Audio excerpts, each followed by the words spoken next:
Before you watch the video, please hit the subscribe button and the bell icon so you will be updated with the latest video. Kaninyo og magpanghinaot na kamo sa kabaskom sa inyong mga panglawas ining higayon na karon aron magamit nato sa pagtimbang-timbang sa mga kamator nga makapaghatod kanato sa kalawasan nga sa mga nakasulat lamang sa Biblia o sa basahon nga referensya nga gitulo ni Master kanamo kadin sa mga among gitulo kaninyo, pero kini nga referensya kung gigamit dili para sa pagsupak sa Biblia. O dining tungura among mga pagpangamusta kaninyo no sa tanong makaigsunan sa nagakalilaing mga dapit. Labi na usab sa pagpaygayon sa PBC compound sa mga igsunan no sa ilang pagsuportar para maialagan kining mga programa o sa mga chapter president usab sa mga nagakalilaing dapit na pag-angkon nila sa radio station para lang maipahayag kining mga kamaturan.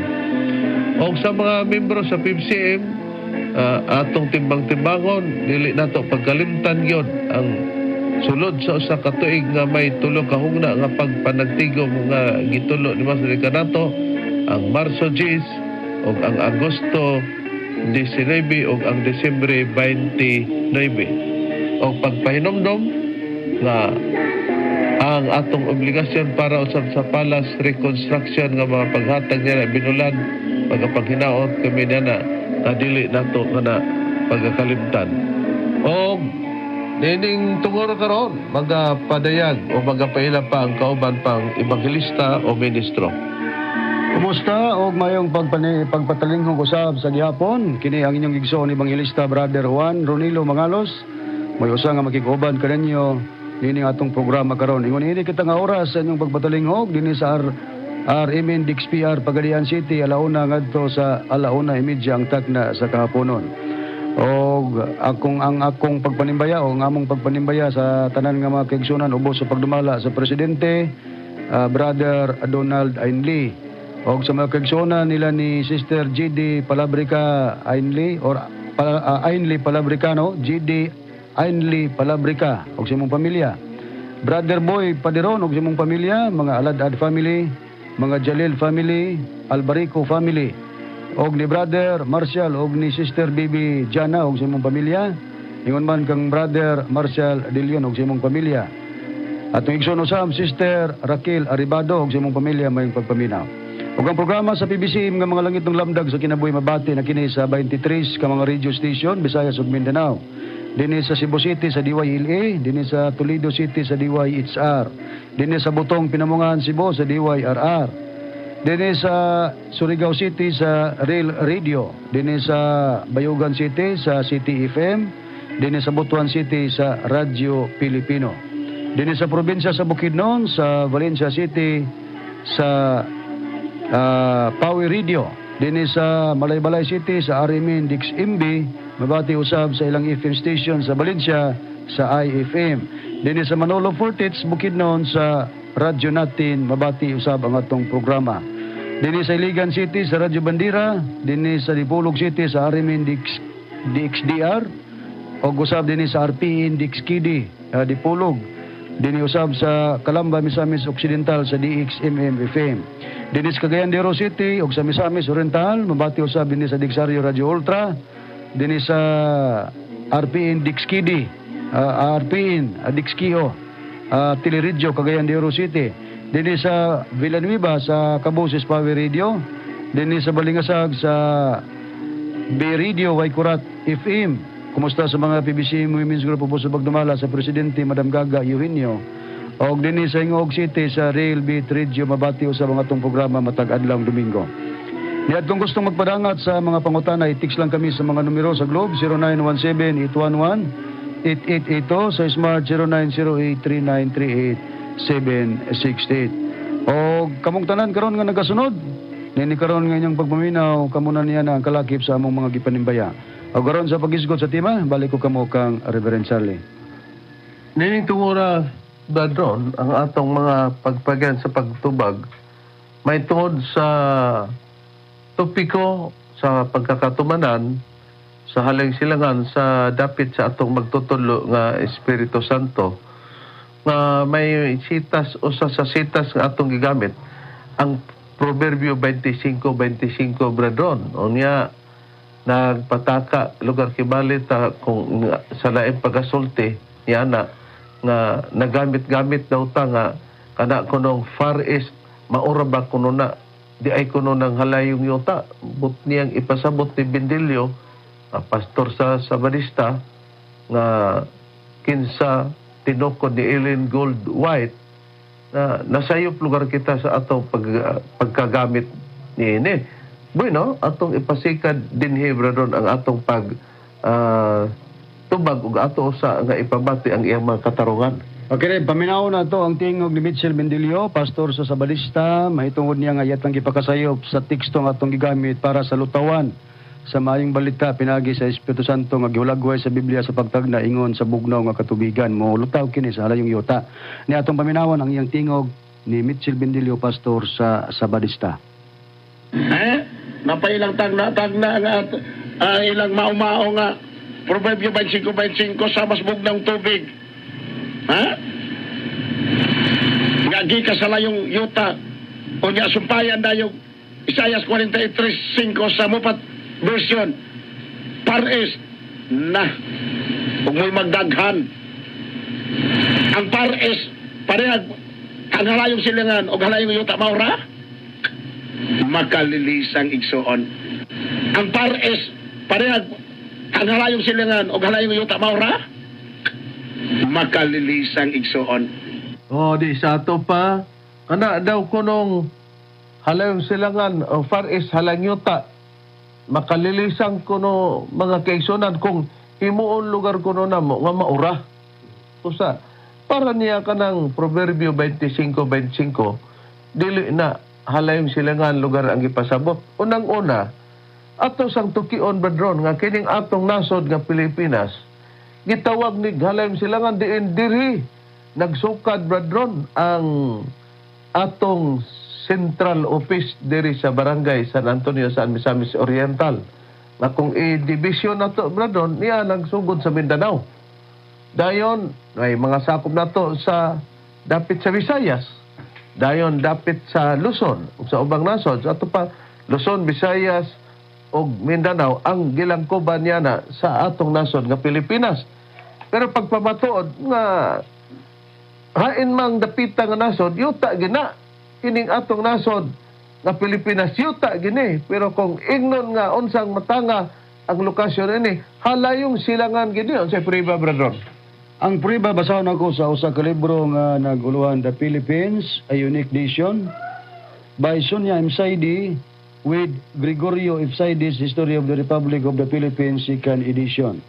Ano ko mabasa rib sa page 16 gingon kini, although most of its rich mineral resources are still underdeveloped, the Philippines is already the largest copper and chromite producer in the Far East. Sa ato pa, bisan tuod o wala pa matikad sa husto ang madagaya nga tinubdan sa kinayahan, ang Pilipinas mauna ang pinakadako nga nagmina sa copper o chromite sa halayong silangan. Atong gibasa ang lokasyon di ay sa Pilipinas pinaagi sa dili diferensya bradon nga libro kun dili referensya ni agyo di ay namutang kini sa halayong silangan.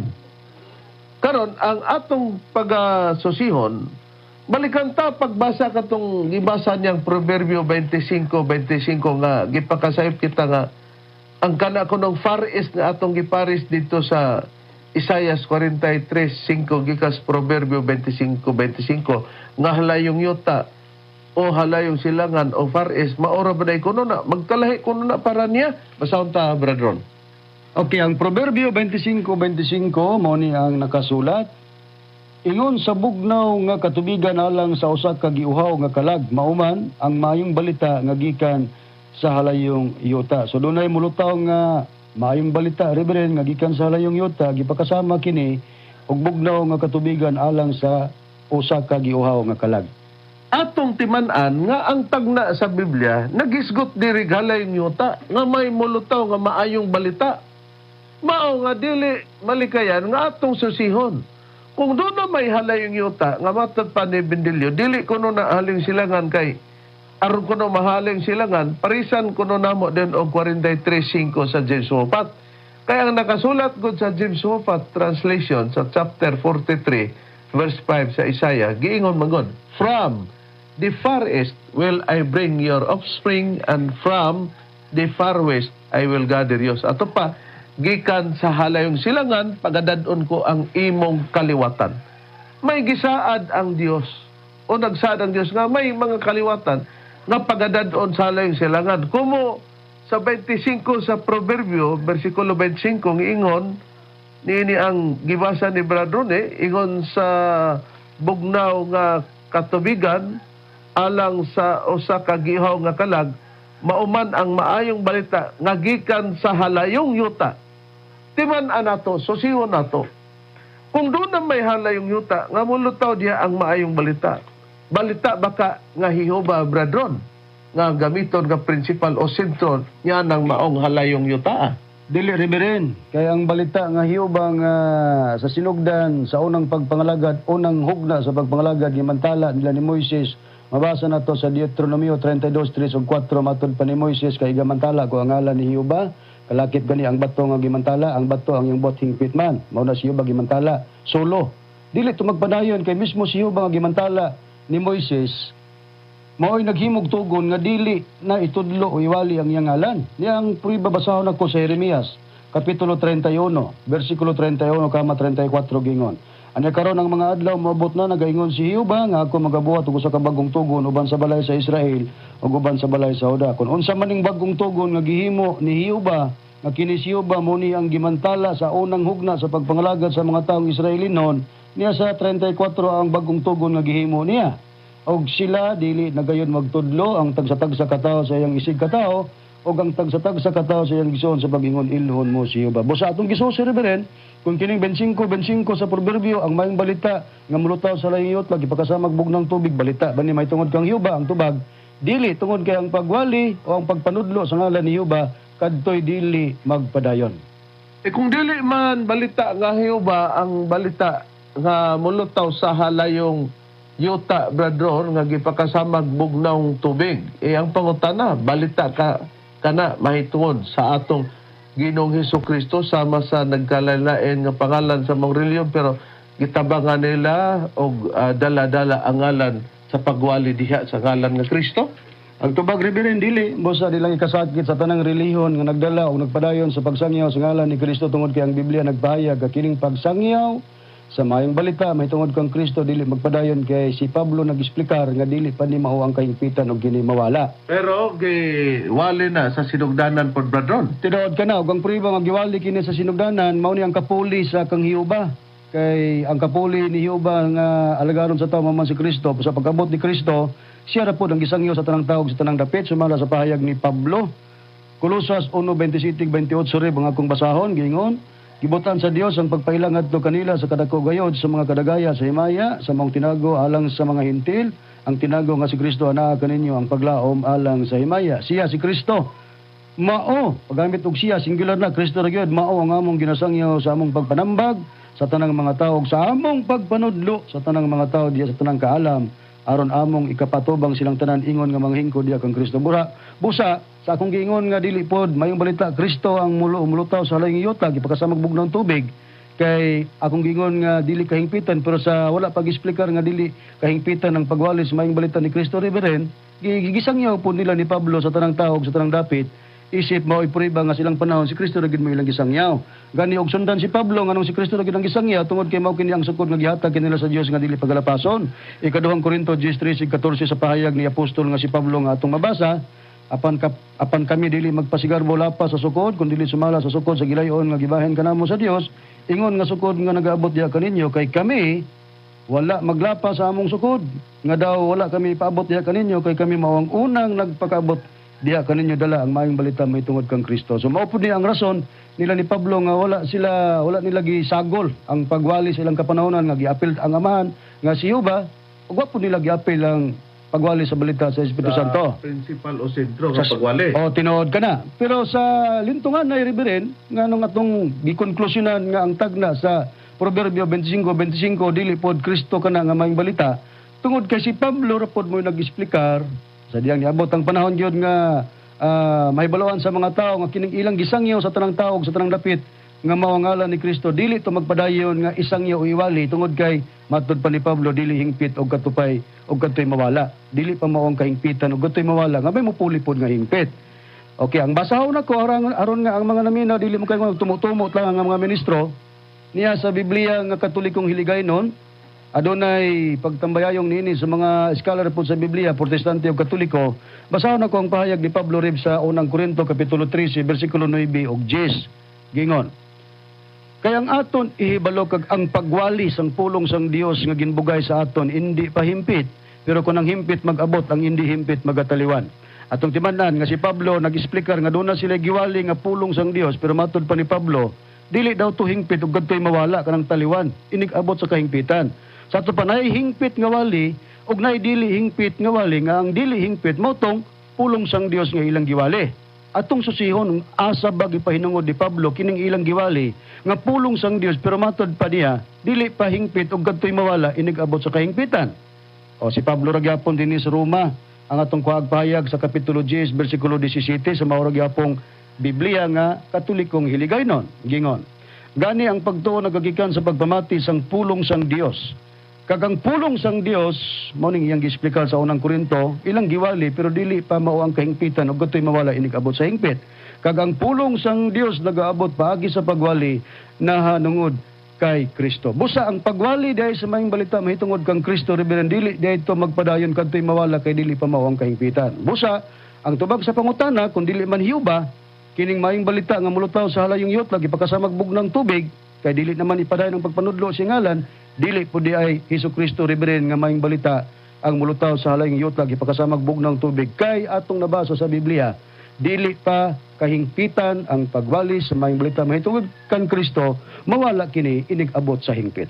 Na karon, kung doon na may balita nga maayong balita nga tuwa sa halayong yuta, bradron, dili man di ay hihiuba, dili man po Hesukristo kay napamatud-an na nga adunay pagpahunong na niyana o gihimo nga ang wali nga Kristo sa pagpamatod niya po sa Pablo nga dili pa day tumao ang kahingpitan kay may hingpit nga mupuli niya na o katong puli niya na sa kang Kristo mao to'y iwali. Kinsa ba ang puli ni Kristo nga mao na ang iwali niya nang dapit nga gingog halayong yuta nga supak si Mitchell Bendillo nga kana halayong silangan dili daw na, bradron. Okay, Reb, nindot ang atong kuhaag tubag sa pagtubag sa pangutana kung kinsa ang kapuli sa atong Ginoong Hesukristo. Mismo ang atong Ginoong Hesus, may atong kuhaag payag, kinsa ba'y kapuli niya? Niya sa Biblia nga kung pagabasahon ang pulong sa Dios sa Juan Kapitulo 14 versikulo 25 ngadto sa 26, Reb, ang akong pagbasa ingon ini. Kining mga butanga ginasulti ko ng daan kaninyo samtang kauban paninyo ako, pahayag kini ni Ginoong Hesus. Apan kon makagikan na ako, ang magdadasig nga mao ang Espiritu Santo, mao ang ipadala sa amahan, puli kanako. Busa kung kinsa ang mulugar nga kapuli sa atong Ginoong Kristo, sanglit nga kini si Kristo mo'y napuli sa dapit sa amahan nga si Yuba, kung magisgot na sa pagpangalagad, giwali po do gisangyaw, pero atong gisusi nga dili magpadayon ang pagwali sa ngalan ni Kristo kay dili kahingpitan. Doon na di ay kapuli niya, reverend. Nga sa atong nasusi sa Biblia, ang kapuli niya, o lain mismo si Kristo mo'y namulong. Ang kapuli niya mao ang Espiritu Santo. Kung mao, matinaw nga ang maayong balita nga gikan sa halayong yuta, balita day na nga Espiritu Santo puli kang Kristo. Doon na ba'y mga tao nga gitag na ang mga muwalig yun sa Espiritu Santo, bradron, o kanay sa pagklaro na sa aktual nga panghitabo na natuman na diri ka nato busa mo kana nganong wali na sa Espiritu Santo nga atong giwali.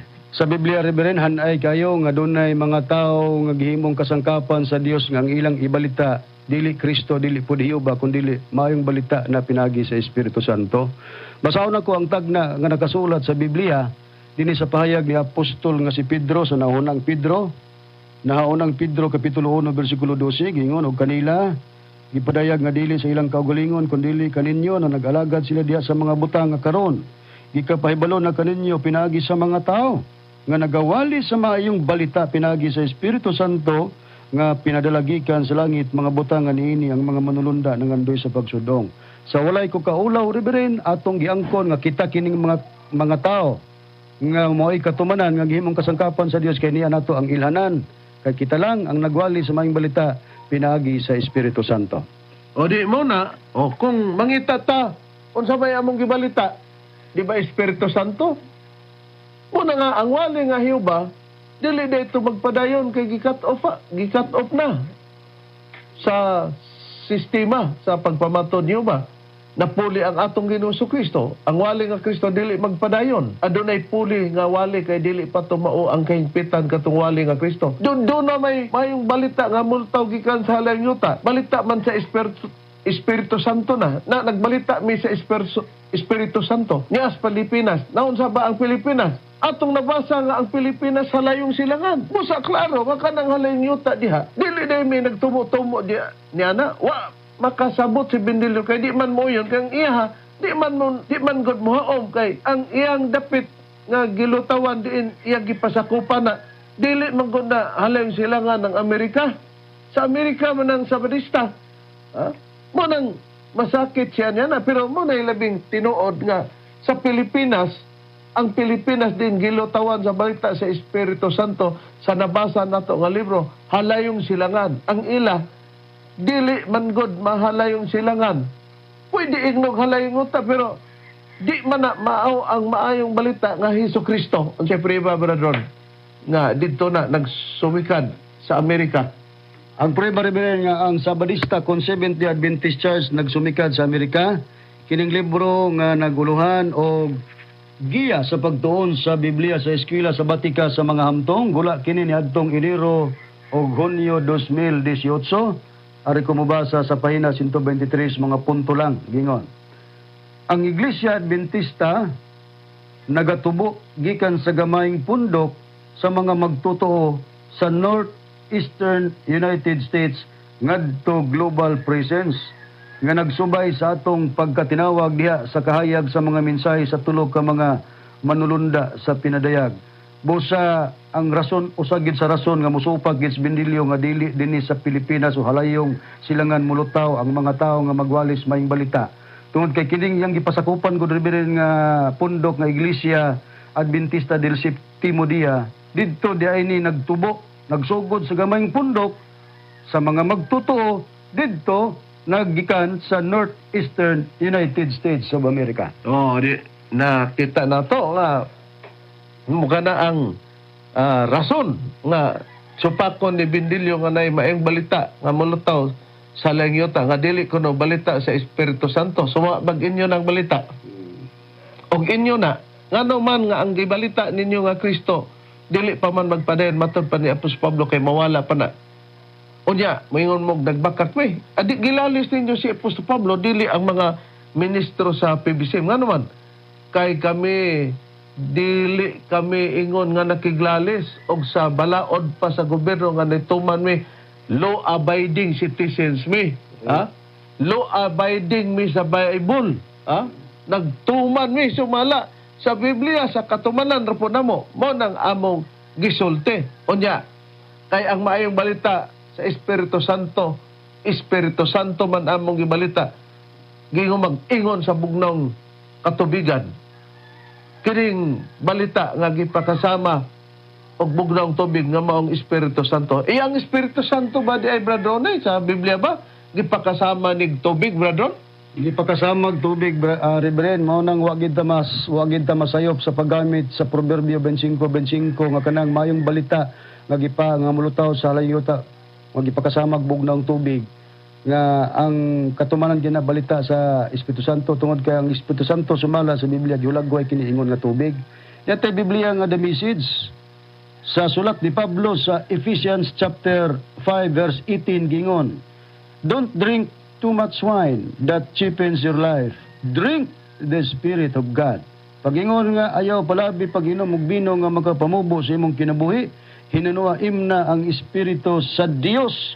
Kung kinsa man ning Espiritu sa Dios nga ipainom sa ato pa tubig ang kahimtang niya kay ipainuman. Ingon nga tubig. Ingon nga tubig pero Espiritu sa Dios. Kung kinsang Espiritu sa Dios sa pagbautismo kang Kristo dito sa Jordan nga atong mabasa sa Mateo 3:16 ug 17 sa diyang mihaw siya dunay nabukas ang kalangitan ug mikunsa diha kaniya kang Kristo ang espiritu sa Dios ingon sa salampati o kinsa kining espiritu sa Dios nga mikunsa diha kang Kristo ingon nga salampati mao ning Espiritu Santo sumala sa Lucas kapitulo 3 bersikulo 21 ug 22 matud pa dinhi sa og sa nabautismo na ang tanang mga tao og sa diha nga si Jesus usab na bautismo na og nagampo ang langit na bukas og diha kaniya mikunsad ang Espiritu Santo sa dagway nga lawas nun ingon sa salampati. Busa katong giingon ni Pablo, don't drink too much wine that cheapens your life. Drink the Spirit of God. Ang ipainom diha, yung naghulagway nga tubig kay ipainuman, ang Spirit of God o Espiritu sa Dios walay lain mao ang Espiritu Santo. Di nakita na to. Niya, tungod kay gipakasama magtubig ang Espiritu Santo, ang Espiritu Santo ba ingon pod nga mahuwad brethren? Tinuod ka na, ingon gid pod nga mahuwa, tungod kay hulagway man ang Espiritu Santo nga tubig, so ingon pod nga siya maihuwad. Niya sa pahayag ni Pablo, atong basahon, sa Roma Kapitulo 5, versikulo 5, gingon, og ang paglaom dili mo pahigawad kanato kay ang gugma sa Dios gikahuwad man ngani sa atong mga kasing-kasing pinaagi sa Espiritu Santo nga gikahatag kanato. Kung mo kay gisplikar ni Pablo, ang Espiritu Santo ingon nga tubig kay ipainuman, drink the Spirit of God. So dugang prueba nga kini siya gihulagoy gid nga tubig kay ingon nga gihuwad ang Espiritu Santo sa atong mga kasing-kasing. Busa ang Espiritu Santo gipakasama gyud eg tubig kay mahuwad man. Di klaro na ganina, drink the Spirit of God. Nakaron, tungod kay ang Espiritu Santo gihuwad man nga sa nga kasing-kasing sa tao. Saon sa magpaagi nganong diya sa kasing-kasing ingon nga maihuwad ang Espiritu Santo busa nagasimbolika na ingon nga tubig brethren. Okay, nganong diha gyud gisintro sa kasing-kasing reverend para ang katuyuan nga diha ihuwad sa kasing-kasing nga Espiritu Santo para ang katuyuan malamdagan ang kasing-kasing. Oh, malamdagan ang mga kasing-kasing sa mga katawhan nga masayod sila nga diha niana sa Espiritu Santo sila gitawag. Okay, niya ang prueba basahon na kureb sa Episo Kapitulo 1, versikulo 18, di kama na ko kini sa versikulo 13, gingon sa pagpahayag. Nga magalamdag sa mga mata sa inyong kasing-kasing, aron inyong masayran kung unsa ang kalauman, diya sa iyang pagtawag kaninyo, kung unsa ang mga bandi sa iyang mahimayaong panulundon diya sa mga balaan. Busa mao ni ang katuyuan, nganong gingon si Pablo nga ihuwad ang Espiritu Santo, kay gihulagway ingon nga tubig diya sa kasing-kasing, tungod kay ang kasing-kasing aron nga malamdagan kini aron pod nga masayod sila sa kalauman diha sa pagtawag sa Dios sa mga tao. Ug sa diyang natawag ang mga tao gitawag sa Dios ang mga tao nga nalamdagan na ilang kasing-kasing kay nahuwaran sa Espiritu Santo sa mayong balita nya ang mayong balita wala lain mayong balita pinagi sa Espiritu Santo sa diyang tuuhan ni mao ni siya ang makapaluwas sa mga tao. O mausap kini September sa kaluwasan. Tinuod ka na, Reverend. Ang akong basahon kining versikulo 13 sa kapitulo 1 sa Episo. Gingon, pinagi kaniya. Kamu usab sa pagkadungog ninyo sa matuod nga pulong sa maayong balita.